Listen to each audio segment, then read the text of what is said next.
So hello, good evening everyone. It's a very sad day for humanity, I am telling, and obviously it's a very sad day for India and the aviation industry of India. য'ত আমি recently আজিৰ তাৰিখত আমি এটা বহুত sad news পাইছোঁ from Ahmedabad, য'ত এখন Boeing Airlinesৰ flight going from Ahmedabad to London was crashed with 242 passengers on board আৰু তাৰ লগত cabin crew যিখিনি আছে with 2 pilots. I hope that এতিয়ালৈকে reports একো অহা নাই তেনেকুৱা যে everyone is dead বুলি, but still a major crash has taken place যাৰ কাৰণে আজিৰ দিনটো আমি দেখিছোঁ এটা black day in the history of India.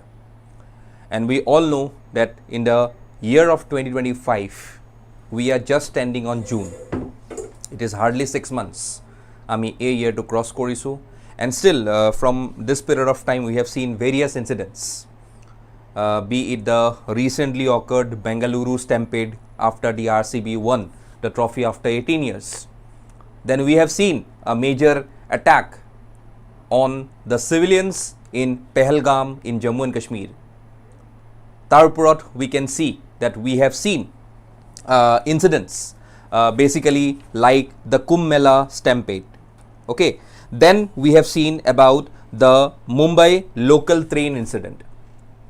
So this 2025 year is very saddening for a country like India, and today I can basically say that all the departed souls who were basically in this particular scenario, তো এই বস্তুটো আজি যেটো হৈ গ'ল, definitely it was very saddening. All the peoples who died today, all the families of these people who have died, just think about them. কি situation হৈছে, even মই আজি আপোনালোকৰ আগত এই কথাখিনি কোৱাৰ টাইমতো literally I am getting goosebumps. মোৰ গা হিউৰি উঠি আছে কিহৰ কাৰণে? It is only because these are our peoples. We are from the same humans.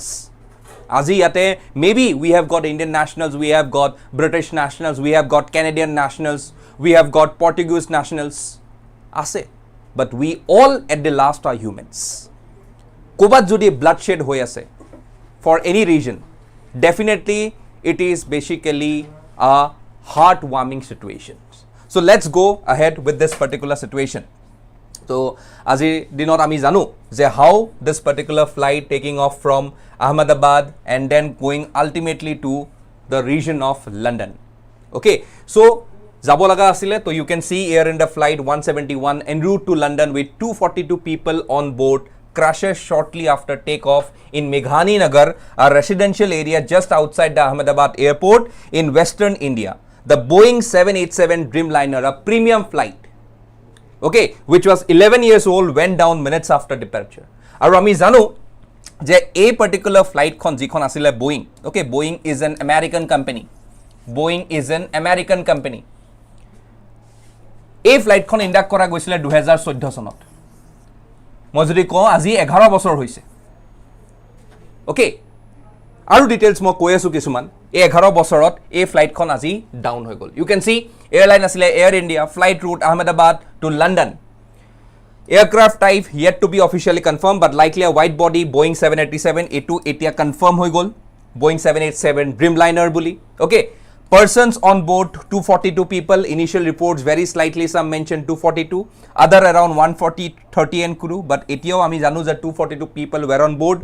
Time of incident just minutes after takeoff from Sardar Vallabhbhai Patel International Airport in Gujarat. Okay, location of the prab মই already কলো Meghani area, আৰু এটো কোত গৈ পৰিছে গৈ এখন hospital, medical হস্পিটেলৰ ডক্টৰছৰ এখন ডক্টৰছৰ হোষ্টেল অলৰেডি ইয়াতে বহুতখিনি ডক্টৰছ আছিলে, they basically rest there, খানা খাই তাতে। ওকে, তো তেনেকুৱা ধৰণৰ হোষ্টেল এৰিয়া এটাত গৈ পেলাই এই ফ্লাইটখন ক্ৰাছ হৈছে গৈ। ওকে, চ' দ্যাটছ আ very said thing. Okay, so আজি families and victims have begun arriving at the airport and the local hospital. Air India is expected to establish a helpline and compensation structure. It is what? As it not, if you go to the Air India Instagram page by X or page, tate airline e gute ki korise blackout kori dise.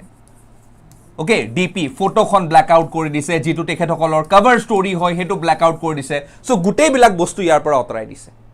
And that is the impact that it is basically creating, because we are all saddened. Ami sob dukhot asu etia tar karone azir dinot kun ase, PM hok, Prime Minister hok, Home Minister hok, Defense Minister hok, President of India hok, Chandrababu Naidu ji hok. Okay, sobe yate tekhetokole nijor eta condolence dise to this particular incident, which is a very deadly incident in this particular time period of June.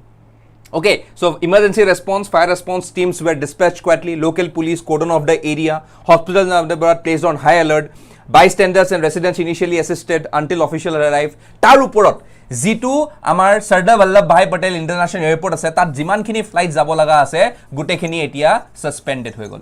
Mur tat jodi mur ei video to jodi ei time ot kunubai sai ase who are basically wants to fly to Ahmedabad or basically is coming from Ahmedabad. So basically tekhetokole jate tekhetokolock nijok nije update hoi thakibo je karon etia hoddohote gute flight service tate suspend hoi koise.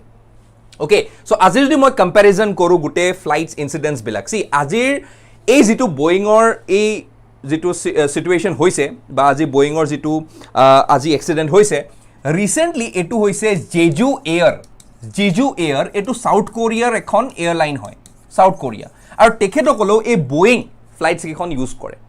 Aru recently it is basically in November 2024 tekhethokolor flight ekhon 90 passengers loi pelai gayab hoisile, accident hoisile basically. Aru yate eku conclusive evidence aha nasile from the black box, but yate jiman khini manue ba yate analysis korise tekhetokole ki kole je yar reason to birds crash hoisile. A lot many number of birds directly crashed down with the flight and ultimately the flight went down. It was a Jeju Air or Boeing Airlines or a flight asile. So it was hardly November 2024 or presently moi azir din dot sao, it's hardly a gap of 6-7 months. 6-7 months ot aru eta incident hoi gese basically in Ahmedabad today. Okay, tar uporot tumaloke sabo pare je Indian Air Flights or jodi moi 113 1988 or eta dangor incident hoisile, crash near the same airport in Ahmedabad on approach. Tate 133 out of 135 people were dead. Okay, tarpsot Air India Express flight ekhon ase, ekhon Air India re ekhon subsidiary flight hoy 2020 sonot hoise, overrun the runway at Kozhikode kot ase in Kerala, Kozhikode in Kerala. Okay, during landing in the heavy rain, 21 fatalities led to questions about tabletop runways and weather related flights. Thik ase, তাৰপিছত আজিৰ দিনত যদি মই ক্যাজুয়ালিটিজ কথা কওঁ তো ইয়াতে ফ্যাটালিটিজ ওলাব, বহুত ইনজিয়ৰ্ড পিপল ওলাব, অন বোৰ্ড সাৰ্ভাইভাৰ্ছ ওলাব পাৰে। এতিয়ালৈকে আমি পোৱা নাই, এতিয়ালৈকে নিউজ পোৱা নাই আমি যে অন বোৰ্ড সাৰ্ভাইভাৰ্ছ কোনবা আছে, বাট ষ্টিল আই কেন সে বেসিক্যালি যে ইয়াত আজিৰ দিনত যিখিনি সাৰ্ভাইভাৰ আছে may they basically survives this fatal incident which has taken place today and they basically should come out of this particular casualties. এতিয়া চোৱা গোটেই বস্তুটো আন্ডাৰ ইনভেষ্টিগেশ্যন আছে, বাট ষ্টিল ইয়াতে প্ৰবেবল কজেছ কিছুমান আছে, বাৰ্ড ষ্ট্ৰাইক যিটো মই অলৰেডি তোমালোকক ক'লো, ইঞ্জিন ফেইলিয়াৰ হ'ব পাৰে, এইটো আমি ব্লেক বক্সটো পোৱাৰ লগে লগে আমি সব কথা গম পাই যাম, ক্লিয়াৰ হৈ যাম, ঠিক আছে। বাট কিমান ক্লিয়াৰ হওঁ তাতো আমাৰ এটা কুৱেশ্যন মাৰ্ক থাকি যাব। পাইলট এৰাৰ অৰ মিছকমিউনিকেশ্যন যিটো হ'ব নালাগে generally, because the pilot who was the captain of that particular jet today of this dream liner, তেখেতৰ 8000 আৱাৰ্ছৰ ফ্লাইং এক্সপিৰিয়েঞ্চ আছে, তেখেতৰ 8000 hours of flying experience আছে, which is a very good amount of hours of experience. মানুহৰ ইমান নাথাকে, ইয়াৰ আধাও নাথাকে মানুহৰ বেছিকে। okay, তো this person is basically an experienced pilot, তো যেটো এটো হ'ব নালাগে, but still আমি ব্ল্যাক বক্সটো আহিলে ভালকে কথাবিলাক গম পাই যাম। weather conditions to যদি আজি মই চাবলৈ যাওঁ, there is no severe weather was reported in Ahmedabad at the time of the incident, therefore weather is not considered a likely factor. weather ধুনিয়া আছিলে, weatherৰ কোনো প্ৰবলেম নাছিলে, সো weatherৰ ফেক্টৰটো ইয়াত নাহে, ঠিক আছে। sabotage or terrorism, সি এটো এংগেলও আছে, কিহৰ কাৰণে বৰ্ডাৰ ষ্টেট হয়, Gujarat is a border state, ঠিক আছে। আৰু তাৰ লগত we all know that recently what we have directly encountered with Pakistan, and we all know that what these things are happening, who are the most affected through this particular war front area. Pakistan লগত যদি কালি পৰহি war হয়, then definitely Gujarat, Rajasthan, all these are very much at a risk. So আজিৰ দিনত ইয়াতে এটা angle কোৱা গৈছে যে there are no confirmed indications or links suggesting sabotage or terrorism at this point. However, investigations are ongoing. আমি এটো outrightly reject to কৰি দিব নোৱাৰো যে ইয়াতে কোনো sabotage হোৱা নাই, ইয়াতে কোনো ধৰণৰ কি হোৱা নাই, পাকিস্তান sponsored কিবা তেখেতসকলে কৰা নাই ইয়াত. We cannot outrightly reject. তো আমি আজিৰ দিনত এই বস্তুটো এই এংগেলটো চাব লাগিব যে is this a possible cause of what happened today. Okay, তো এটো আমাৰ এটা কজ থাকিব পাৰে আজিৰ এই পাৰ্টিকুলাৰ টাইম পিৰিয়ডটো. এতিয়া চোৱা, যদি মই আজি তোমালোকক এই সিচুৱেশনটো কথা কওঁ, ওকে, এই সিচুৱেশনটো কথা কওঁ যেটো আজিৰ দিনত আমি দেখা পাইছো ইন আহমেদাবাদ. চোৱা, ইয়াতে মই আজিৰ তাৰিখত এই কথাটো কম যে এই যেটো হাইট আছিলে of this particular flight, okay, এই পাৰ্টিকুলাৰ ফ্লাইটখনৰ যেটো হাইট আছিলে এটো এটা টাইমত কৈছিলে যে barometric height যদি মই ক'বলৈ যাওঁ, barometric height was basically at 625 feet. আৰু এয়াৰপোৰ্ট অল্টিটিউডৰ মতে এটো 200 ফিটত আছিলে, এয়াৰপোৰ্ট অল্টিটিউডৰ মতে, সৰি, এয়াৰপোৰ্ট অল্টিটিউডৰ মতে এটো 200 ফুটত আছিলে। আৰু গ্ৰেজুৱেলি এই ফ্লাইটখন -475 ফিট তললৈ আহি আছিলে, and which directly got impacted with that particular building that was nearby. Okay, আৰু এই কথাবিলাক আমি গম পাইছিলো এটা বহুত ইম্পৰ্টেন্ট আমাৰ ফ্লাইট ট্ৰেক কৰাৰ সাইট এটা আছে, ফ্লাইট ৰাডাৰ তেখেতসকলে মনিটৰ কৰি থাকে, তেখেতসকলে এনালাইজ কৰি থাকে যে কোনখন ফ্লাইট কোনটো ডাইৰেকশ্যনত গৈছিলে, কোনখন ফ্লাইট অন টাইম। সো এই ৰাডাৰটোত ডাইৰেক্টলি তেখেতসকলে মনিটৰ কৰি থাকে, ঠিক আছে। আৰু আজিৰ দিনত মই যদি ক'বলৈ যাওঁ এই পাৰ্টিকুলাৰ ফ্লাইটখনত, ওকে, আমাৰ ইভেন যিগৰাকী আমাৰ চিভিল এভিয়েশ্যন মিনিষ্টাৰ হয় ৰাম মোহন নাইডু, তেখেতেও এইটো এটাৰ ভাল লাইক কৈছে যে কেনেকৈ আমি ভালকৈ এটা ইনভেষ্টিগেশ্যন কৰি মেলি আমি ইয়াৰ মেইন কাৰণটো উলিয়াই আনিব পাৰোঁ। এতিয়া যদি মই আজি এই ফ্লাইটখনৰ কথা কওঁ, ওকে, আজিৰ দিনত বয়িঙৰ যিটো demand all over the world, আজিৰ দিনত কম্পিটিশ্যন কি, বয়িং আৰু এয়াৰবাছৰ মাজতে কম্পিটিশ্যন হয়। বয়িং আমেৰিকান হয় আৰু এয়াৰবাছখন ক'ৰ হয়, ফ্ৰান্সৰ হয়, ওকে। আৰু ৰিচেণ্টলি পেৰিছত এটা এয়াৰ শ্ব' হোৱা কথা আছিলে, ওকে, পেৰিছত নেক্সট উইক এটা এয়াৰ শ্ব' হোৱা কথা আছিলে, যিটোত তেখেতসকলে বহুতখিনি কি পালেহেঁতেন, তেখেতসকলে বহুতখিনি অৰ্ডাৰ্ছ পালেহেঁতেন যে আমাৰ এই কাণ্ট্ৰিখনক ইমানখিনি পাৰ্চেণ্টেজ অফ জেটছ লাগে, বয়িং জেটছ লাগে। এতিয়া কোন কাণ্ট্ৰিয়ে এয়াৰবাছ কিনে, কোন কাণ্ট্ৰিয়ে বয়িং কিনে, এই পাৰ্টিকুলাৰ এয়াৰ শ্ব'খনত হ'লহেঁতেন। বাট আজি এই পাৰ্টিকুলাৰ ইনচিডেণ্টটোৱে আই কেন চে যেনেকৈ আজিৰ দিনত বয়িঙৰ গোটেই ষ্টক 7% ডাউন হৈ গৈছে, which is a greater loss. তো কালি নেক্সট উইকত এই এয়াৰ শ্ব'টোত পেৰিছত বয়িঙৰ percentage of sale will be lesser as compared to Airbus.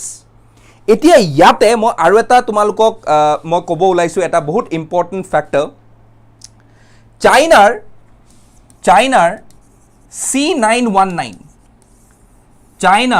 C919, this particular aircraft has passed various tests and it is basically taking a competition to the Boeingক competition দি আছে চাইনাৰ C919।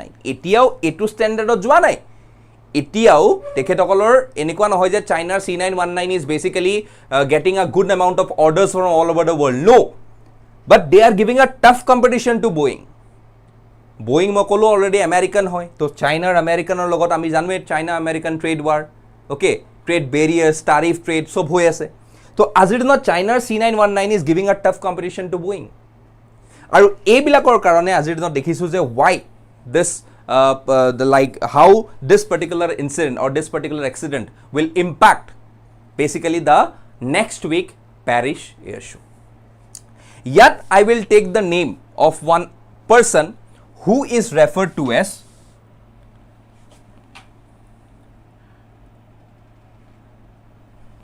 John Burnett. John Burnett কোন হয়? John Burnett, he was an American whistleblower. এতিয়া এই জন Burnett তোমালোকে যদি বিচাৰা তোমালোকে কমেণ্ট ছেকশ্যনত ক'ব পাৰা I will take a details on John Barnett তেখেতৰ যিমানখিনি হুইচল ব্লোয়িং এক্টিভিটিজ আছিলে তেখেতে কি কৰিলে কি নকৰিলে এই গোটেইখিনি মই এবাৰ তোমালোকক বেলেগ এটা ভিডিঅ'ত ডিছকাশ্যনত লৈ আহিম so' if you want you can comment down below' that yes you want basically a video' on John Barnett এতিয়া এই মানুহজনৰ যিটো নাম জন বাৰ্নেট এই মানুহজনৰ নাম তোমালোকে দেখিবা নিউজত বহুত পপুলাৰ হ'ব ইন দি আপকামিং টাইমছ কিহৰ কাৰণে পপুলাৰ হ'ব বিকজ দিছ পাৰ্চন ৱাজ আ কোৱালিটি ইঞ্জিনিয়াৰ ইন বয়িং এজন কোনটো পষ্টত আছিলে কোৱালিটি ইঞ্জিনিয়াৰৰ পষ্টত আছিলে ক'ত বয়িঙত আৰু এই মানুহজনে যিখিনি ডিফাংক্ট যে এয়াৰ কণ্ডিশ্যনিং কেনেকৈ কাম কৰে কেনেকৈ নকৰে হিটিং কিমান হয় কিমান নহয় চ' কোৱালিটি চেক কোৱালিটি মেইনটেনেন্সৰ যিটো কাম আছিলে এখেত তাৰ কি আছিলে লাইক তেখেত তাৰ ইঞ্জিনিয়াৰ আছিলে তেখেতে মেইনটেইন কৰে বস্তুবোৰ এতিয়া এই মানুহজনক যেতিয়া হুইচল ব্লোৱাৰ কৰিছিলে তেখেতে অবভিয়াছলি বয়িঙৰ পৰা উলিয়াই দিয়া গ'ল আজিৰ দিনত তেখেতৰ যিখিনি কুৱেশ্যনছ সেই কুৱেশ্যনছখিনি আমাৰ ইণ্ডিয়াত কিন্তু বা ৱৰ্ল্ডত কিন্তু বহুত কুৱেশ্যন কৰা যাব কাৰণ এই মানুহজনক 2019 চনত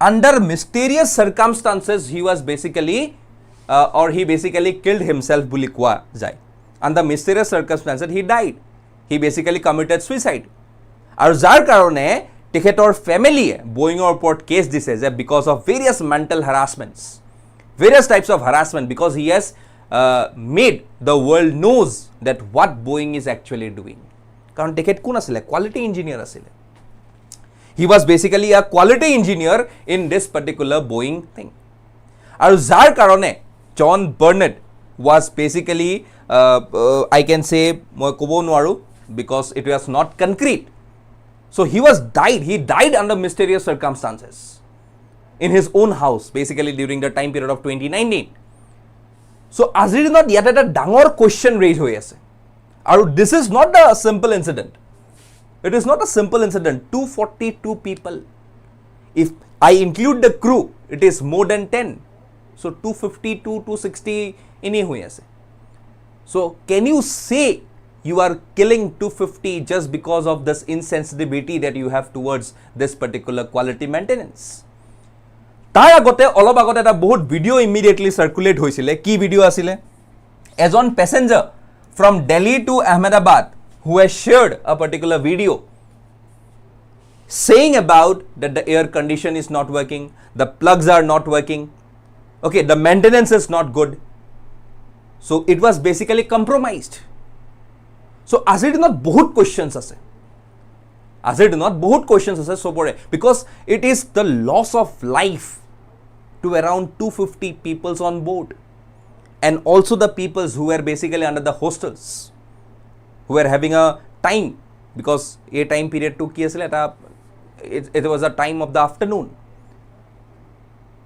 so azir not a country khonot ami bahut khini news pai asu bahut khini news e amak impact korise aru ei impact to azir not sobotke highest asile with this Ahmedabad crash so I hope that azir not a incident to hoise in Ahmedabad this particular crash okay this particular clash this particular flight directly went on to a building to a hostel inside which has impacted a lot many number of people it is not only the people who are there inside the flight one lady was there she was shaking when she was giving the interview because she just missed the flight for 10 minutes and just think of that particular person to eta kotha ase no eta ami dekhisilu like every time there is a fate in you tumar fate tumak call kori loi jabo and our human beings lives are so uncertain ami belak iman uncertainty jiai thaku kitia ki kot ki hoi jay we don't know so today in this particular podium in this particular medium through this YouTube channel I sincerely make condolences to all the departed souls. May their soul rest in peace. From the entire humanity, from myself, from the entire CSAP IAS Academy, I bow my head to all the departed souls. May these things never repeats. May we as a concern, we as a legitimate country, we as a very obligable country, we should check on these facts of quality maintenance and should deliver the best to the people of our country, being an independent and a sovereign country. So let's hope that yate the death counts does not increase, limited hoy jate. মই এটোৱে আজি ইয়াৰ পৰা প্ৰাৰ্থনা কৰিম, and with a pledge to let you know everything what happens, because this is a story, this is particularly an incident. এতিয়াও বহুত details আহিব বাকি আছে. যদি details আহে, I will come up with an updated video. Okay, until then, please stay tuned to CSAP IAS Academy, and also please pray for the departed souls. I pray to God so that they would directly place be in heaven. Om Shanti and goodbye.